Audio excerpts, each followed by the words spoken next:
मैं इस्लाम Khan Dastak India live में आपका स्वागत है। नमस्कार, आदाब। हम मौजूद हैं Hazrat Nizamuddin social democratic party of India के कार्यालय पर। यहाँ पे एक छोटी सी मीटिंग की गई। ये बहुत बड़ा धरना प्रदर्शन जंतर मंतर पर होना था, जो इजराइल के ख़िलाफ़ और फ़लस्तीन के समर्थन में था, लेकिन परमिशन न मिलने की वजह से इसको रद्द करना पड़ा और इसकी उसी विषय में छोटी सी एक बैठक दिल्ली कार्यालय हज़रत निज़ामुद्दीन कार्यालय पर की गई। यहाँ पे आप देख सकते हैं ये लोग मौजूद हैं। यहाँ पे इनको छोटी सी एक बैठक लेकर सबको घर वापस भेज दिया गया और इस सिलसिले में कुछ बात भी की गई। Social democratic party of India का कहना है कि फ़लस्तीनी अपना हक मांग रहे हैं, उनमें कोई उग्रवाद वाली बात नहीं है, अपना हक उनको मिलना चाहिए।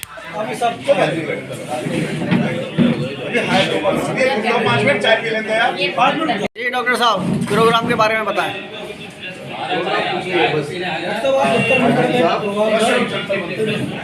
लेकिन अब प्रोग्राम नहीं हो पाया, क्या वजह रही उसकी? लॉ एंड ऑर्डर का आज बताया है मुझे, जिसकी वजह से उन्होंने हमें अनुमति नहीं दी। तो हमने वहाँ अपने साथियों को बुला के अपने ऑफिस में हमने इनको चाय वगैरह खाई है और उसके बाद सबको यहाँ से समझा बुझा के बात। क्या वजह है कि जो प्रोटेस्ट की परमिशन होने के बाद में की 2 बार ऐसा हुआ, डीसीपी से हमारी जो बात हुई तो हमें भी ये कहते हैं कि अभी बात करके हम बात करके डिसाइड करेंगे, लेकिन बाद में वो law and order and traffic problem show करते हैं।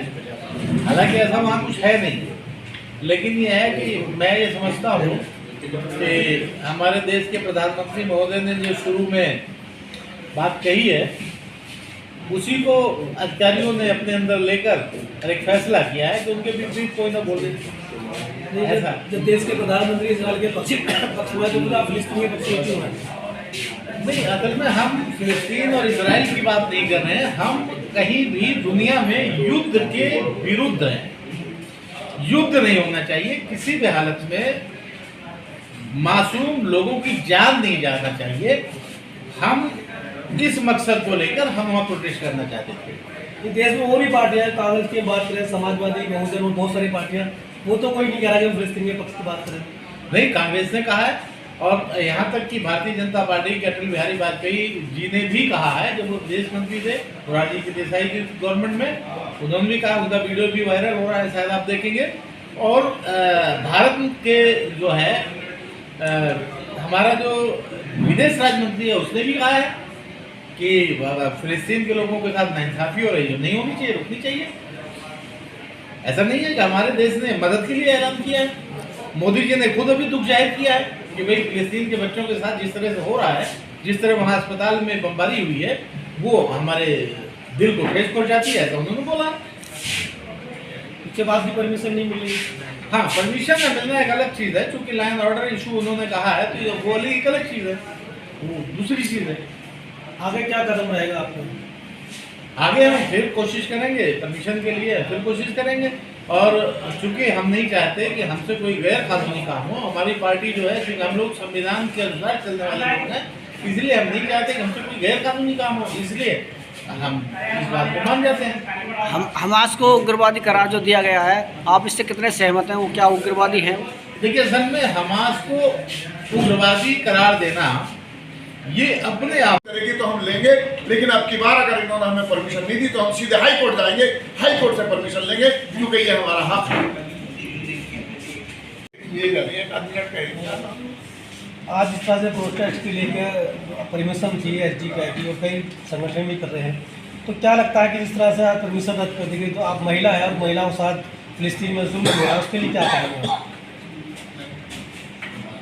देखिए, आज जो कुछ भी हो रहा है और जनता बहुत बेबाकी से फेस कर रही है, और आज ये वो वक्त है कि शायद इसी वजह से जनता बोलना भी सीख गई है और जो कुछ चल रहा है उसका जवाब बखूबी देना भी सीख गई है। क्योंकि देखिए, जो हालात बनाए गए हैं उसके पीछे एक बहुत बड़ी मंशा छुपी है और उस अब खेल ख़त्म होने के कगार पर है क्योंकि सच्चाई आज पूरा देश जानता है, पूरी दुनिया जानती है। और इस पे चीख चीख कर हर कोई सवाल ये पूछ रहा है कि आखिर बसा बसाया घर जिनका था, लेकिन उन्होंने इतनी जो है बेबाकी के साथ वेलकम किया। जो खाना बदोश थे, धुतकारे हुए लोग थे, उनको उन्होंने शरण दिया, पनाह दी।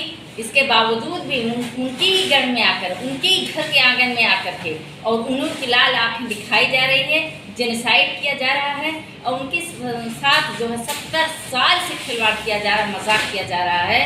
तो ये कोई नई बात नहीं कि हमें परमिशन क्यों नहीं ग्रांट हुई, हमने अपना मुजाहरा क्यों नहीं कर पाए। ये हमारी बहुत बड़ी जीत है कि आज हम आप जो है अपनी आवाज़ को उठा पा रहे हैं और सच्चाई बोलने के लिए हम कभी नहीं दबेंगे और सच्चाई इसी तरीके से बोलते रहेंगे, क्योंकि ये हमें संविधान ने राइट दिया है, चाहे कितनी कोई कोशिश कर ले।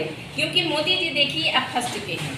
जो उन्होंने बोला, जो है अटल बिहारी जी ने जो कहा था कि फ़िलिस्तीन का ये अधिकार है, फ़िलिस्तीन अपना अधिकार जो चाह रहा है उसके साथ खिलवाड़ मजाक नहीं होना चाहिए और हम किसी के इस तरह के समर्थन में नहीं जाएंगे जो नाहक है। तो आज मोदी जी ये क्यों भूल गए? मेरा एक सवाल है कि अगर आप इतने बड़े दुख, मोदी जी तो फिलिस्तीनियों को जालिम मानते, आतंकवादी संगठन मानते हैं। वही हम कह रहे हैं कि